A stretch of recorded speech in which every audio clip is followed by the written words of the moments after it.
We're committed to advancing transgender equality in the classroom, on the playing field, at work, in our military, everywhere, simply everywhere. One of the things I want to do is make sure that I create as an inclusive environment as possible. You know, diversity is really important to us. I want to understand white rage, and I'm white, and I want to understand it.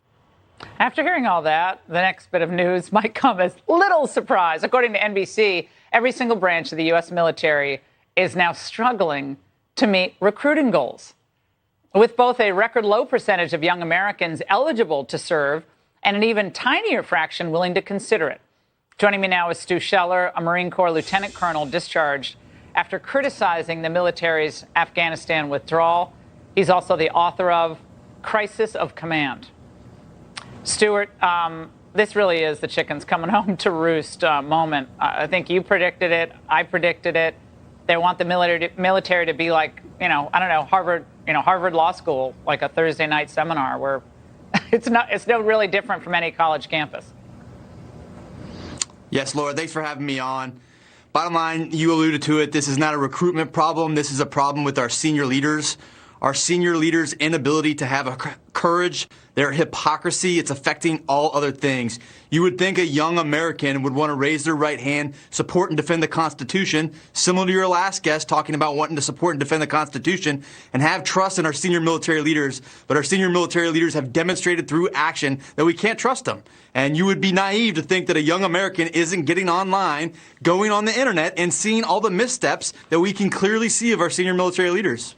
I was lucky enough to be at the Michael Murphy Navy SEAL Museum opening out in Long Island today, and had a chance to meet so many incredible men and women in uniform and former SEALs and so forth, and looking at the wall of all these special operators who gave their lives for this country. And I actually got angry. I got angry about what's happening to this military and all their sacrifice and the families who are still sacrificing to this day. We owe them a lot, and a lot better than this. Yeah, I actually just spent some time down in Texas with Morgan and Marcus Luttrell. I saw some pictures of Marcus Luttrell at the museum, and I was talking to Marcus, and he was talking about our generation, born in the 70s and 80s, that has been forged in fire through combat, where our senior leaders have made consistent mistakes. But I think it's our time to step up and get us back on track to a constitutional mindset. We need leadership. We need courage. I think that's what the 22 election cycle is going to be about. That's what I'm dedicated to. And I think our senior leaders need to wake up to the real problems right now. Yeah, we're going to need a new commander-in-chief for that, I think. Here's something else affecting recruitment and retention. Since the military's COVID-19 vax mandate, over 5,000 military members were discharged for refusing to comply. Stuart, most of these people are in good health. A lot of them have already had COVID.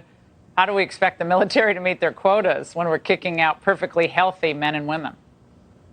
Yeah, Laura, I'll tell you firsthand that those numbers are much larger, especially if you start going in the National Guard or the reserves. You start getting into the 40 to 100,000. There's still a bunch of medical waivers that are making it hard for them to discharge. But the problem is much bigger than the 5,000 that you described. And it even is exacerbated by people coming in. Right now, we have a senator candidate in New Hampshire, Don Bolduc, a former one-star general. His kids went through ROTC and were told right at the end that they couldn't join because they weren't going to get vaccinated. And then they were told that they had to pay back the ROTC scholarship.